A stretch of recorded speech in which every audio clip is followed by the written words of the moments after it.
Chapter 3. The First Draft Unraveled. The heart of Varenthia thrummed with life, echoing in the spaces where Clara's imagination had taken root. It was a symphony composed not merely of windswept fields and watchful mountains, but of the ambitions and fears of its characters, shadows blending into light, yearning to break free of the constraints enforced upon them. Clara found herself caught between realms, the ink still warm on her page, drawing her ever deeper into the very fabric of her creation. Days turned into weeks as she diligently worked on her draft, feverishly outlining the sketches of Varenthia. Yet, every time she put her pen to paper, flashes of uncertainty ignited in the back of her mind, shadows of her character's grievances seeping into her consciousness. Clara could sense them rallying against her control, each side character brimming with emotions that begged to unravel their fates. The soft clatter of rain against the window interrupted her thoughts. Leaning back, Clara glanced outside. Drizzling skies enveloped both the mundane cityscape and her vibrant fantasy. The world she had given life to danced across her mind like strands pulled taut, teetering on the edge of chaos. Clara bit her lip, concern creeping in. She still hadn't quite processed how her characters had begun to awaken to their made-up lives. Lila, Oswin, and the remaining cast were no longer just instruments for her plot. They were demanding agency, their desires intertwined with her own growing conflict. What had been an idyllic creation had become a titanic balance of ambition and rebellion, hers and theirs.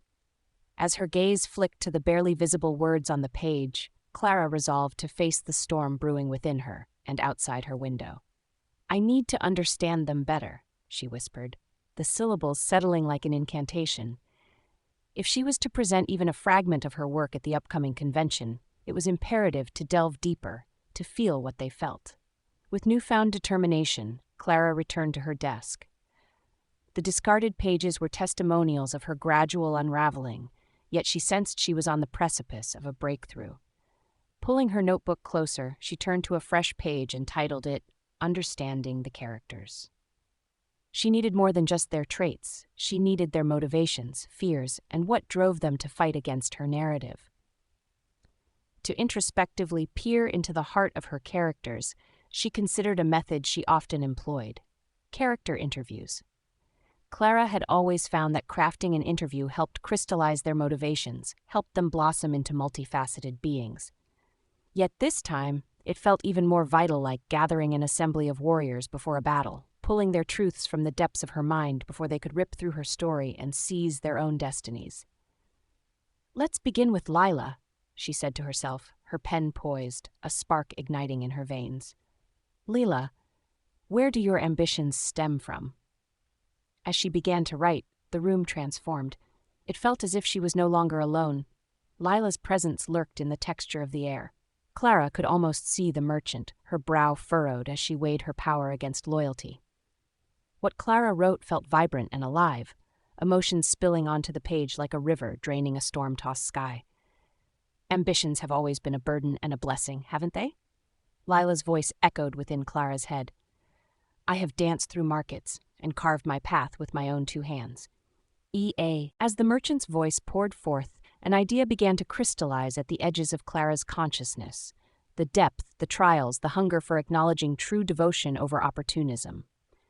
Clara could sense the intricate layers to Lila's ambition and loyalty spiraling into a vice, fraying against the fabric of her personality. "And Oswin?" Clara considered, her mind flicking like a flame igniting new thoughts.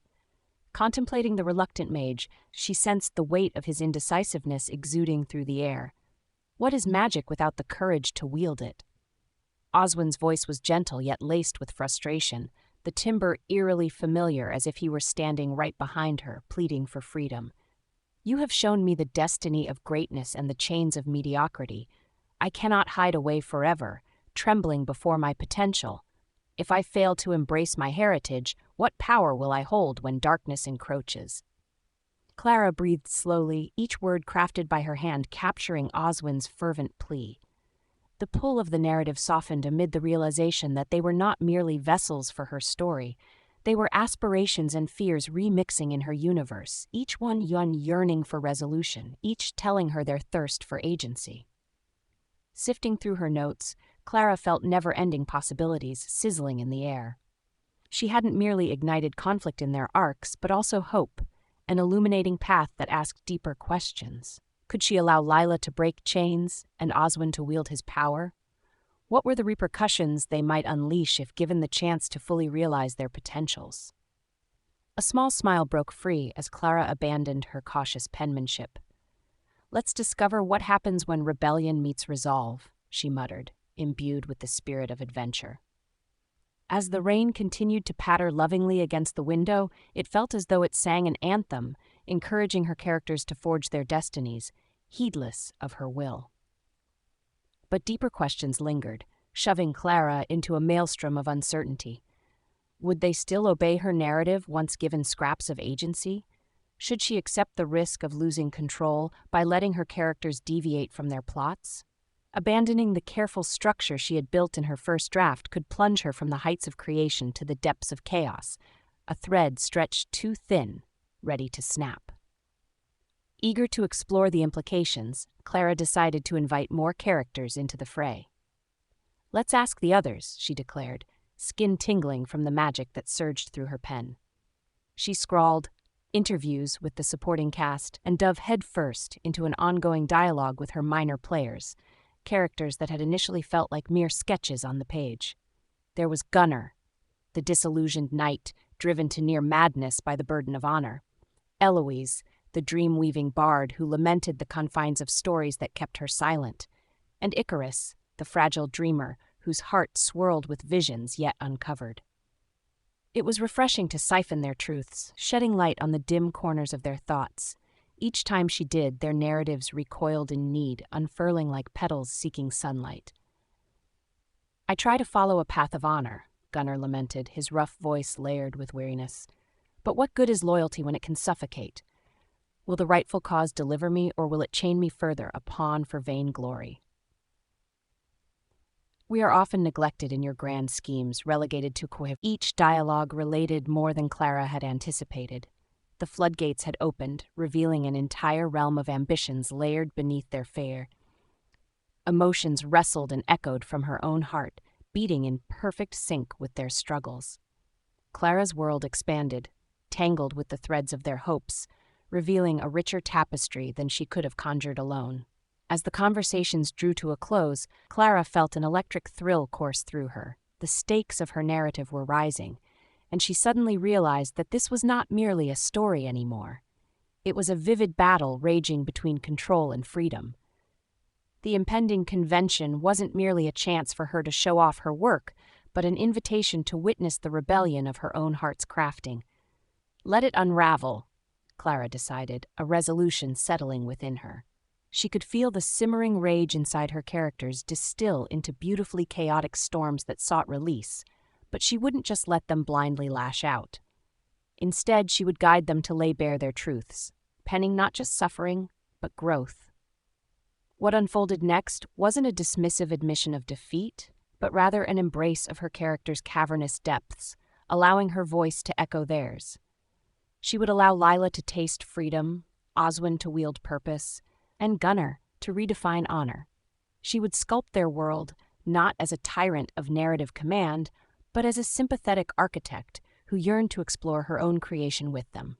As dusk seeped into her apartment, Clara wore an invigorated grin, convinced that wearing the mantle of their evoker and enabler would breathe life into Varenthia beyond the scope of her first draft.